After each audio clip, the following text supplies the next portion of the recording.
नमस्कार, nishamudhalika.com में आपका स्वागत है। आज हम मिनी रसगुल्ले बनाएंगे।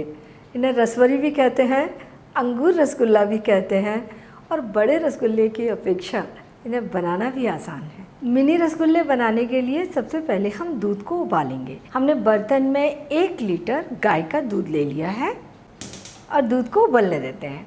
1-2 बार बीच में हम चमचे से दूध को चला देंगे। हमने इन्हें बनाने में गाय के दूध का यूज किया है। अगर गाय का दूध नहीं मिल रहा हो तो आप कोई भी फुल क्रीम दूध ले सकते हैं।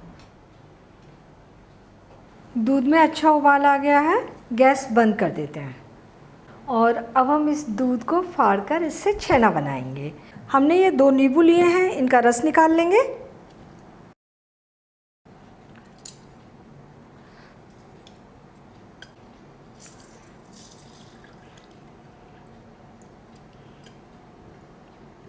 और इस रस के बराबर ही हम इसमें पानी मिलाएंगे। दूध को फाड़ने के लिए हम नींबू का रस एकदम उबलते दूध में नहीं डालेंगे, गैस बंद कर देंगे।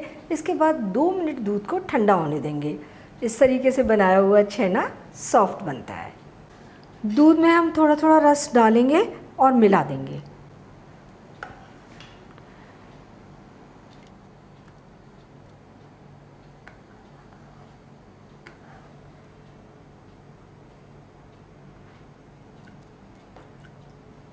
दूध से छेना बिल्कुल अलग हो गया है। नींबू का रस डालना बंद कर देंगे।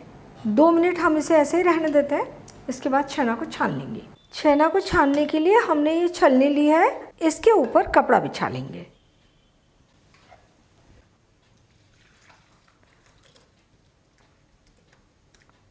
ये छेना मैं इस प्याले में रख लेती हूँ। इसे अभी हम वॉश करेंगे नींबू का खट्टापन निकालने के लिए। पानी डाल देंगे और इस तरीके से इसे वॉश कर लेंगे। 1 कप पानी और डाल देते हैं और अच्छी तरह वॉश कर लेते हैं।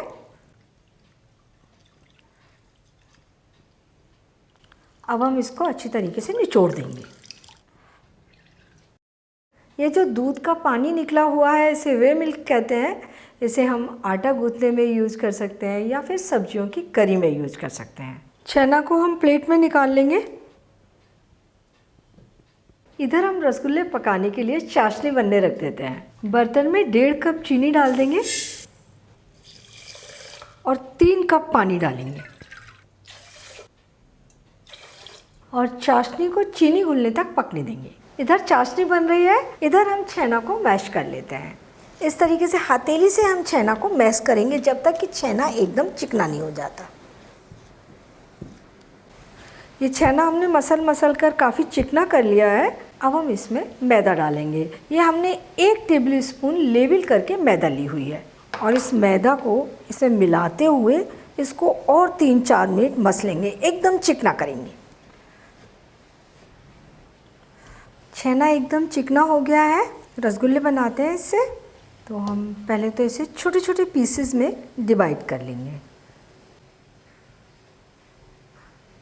और अब एक एक पीस को उठाकर हम इसे एकदम चिकना गोल करेंगे। इसमें कोई क्रैक नहीं होनी चाहिए। हमने छेना को मैश करके इतना चिकना बना लिया है कि गोले कहीं से भी क्रैक नहीं दिखेंगे। इस तरीके गोले हम बना के रख लेते हैं। ये सारे गोले हमने बनाकर तैयार कर लिए और इतने डो से हमने 28 गोले बनाकर तैयार किए हैं। चीनी पानी में घुल चुकी है और चाशनी में अच्छा उबाल आ रहा है। हम इसमें ये रसगुल्ले पकने के लिए डाल देंगे। तो एक एक करके डालेंगे ताकि चाशनी का उबाल हमेशा बना रहे। इसे ढककर 5 मिनट तेज गैस पर पकने देते हैं। इसके बाद चेक करेंगे। 5 मिनट हो गए हैं, इन्हें चेक कर लेते हैं। रसगुल्ले फूल कर डबल हो गए हैं। थोड़ा सा हम इन्हें इस तरीके से हल्का सा घुमा देंगे। ध्यान रखेंगे कि हमारा चमचा रसगुल्लों के ऊपर ना पड़े। अब हम इन्हें ढककर पूरे 17-18 मिनट तक पकाएंगे, लेकिन हर 4-5 मिनट में चेक करेंगे। 5 मिनट और हो गए। रसगुल्ले चेक कर लेते हैं। हम देख रहे हैं पूरा बर्तन हमारा भर चुका है। बहुत ही कम स्पेस बचा है। रसगुल्ले बहुत अच्छे फूले हैं। अब हम इन्हें ढककर और 7-8 मिनट पकाएंगे, लेकिन चेक ज़रूर करेंगे क्योंकि कभी ऐसा ना हो कि चाशनी बहुत कम हो जाए। 5 मिनट और हो गए इन्हें पकते हुए। हम इन्हें चेक कर लेते हैं। हमने टोटल इन्हें 15 मिनट पका लिया है। हमारे रसगुल्लों में चाशनी कम होती जा रही है, इनको स्पेस नहीं मिल रहा। ये हमने गर्म पानी लिया है तो थोड़ा सा हम पानी डाल देंगे, लेकिन बहुत कम पानी डालेंगे और धीरे धीरे डालेंगे ताकि हमारे चाशनी का टेम्परेचर एकदम से कम ना हो जाए।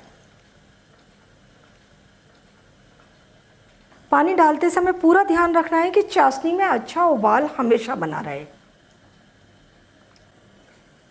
हमने इसमें 3 चमचे पानी डाल दिया है और इसे ढककर अब हम इसे 3-4 मिनट पकने देंगे। रसगुल्ले चेक कर लेते हैं। हमने रसगुल्लों को पूरे 18 मिनट तक तेज़ फ्लेम पर पकाया है। रसगुल्ले बन चुके हैं, गैस बंद कर देते हैं और इन्हें ठंडे होने देते हैं। रसगुल्ले ठंडे हो गए हैं। रसगुल्लों को हम प्याले में निकाल लेते हैं। मिनी रसगुल्ले बन चुके हैं। इन्हें चाशनी के अंदर पूरे 5-6 घंटे तक डूबे रहने दें। इसके बाद सर्व करें। बहुत ही टेस्टी, बहुत ही सॉफ्ट रसगुल्ले बने हैं। बनाते समय थोड़ा सा ध्यान रखना है, छेना बनाएं, सॉफ्ट छेना बनना चाहिए। उसे अच्छी तरह से मसल कर चिकना करें और छेना के गोले बनाकर रख लें। उनके ऊपर क्रैक्स बिल्कुल नहीं आने चाहिए। इसके बाद पकाते समय पूरा श्योर कर लें कि चाशनी में अच्छा उबाल आ रहा है। इसके बाद एक एक गोले करके डालें और उन्हें पका लें। बहुत ही अच्छे छेना रसगुल्ले आप बनाकर तैयार करेंगे।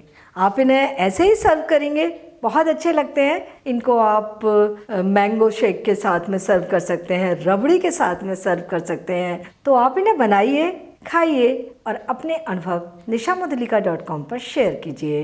एक बार फिर मिलते हैं एक नई रेसिपी के साथ और मेरे चैनल को सब्सक्राइब ज़रूर कीजिए।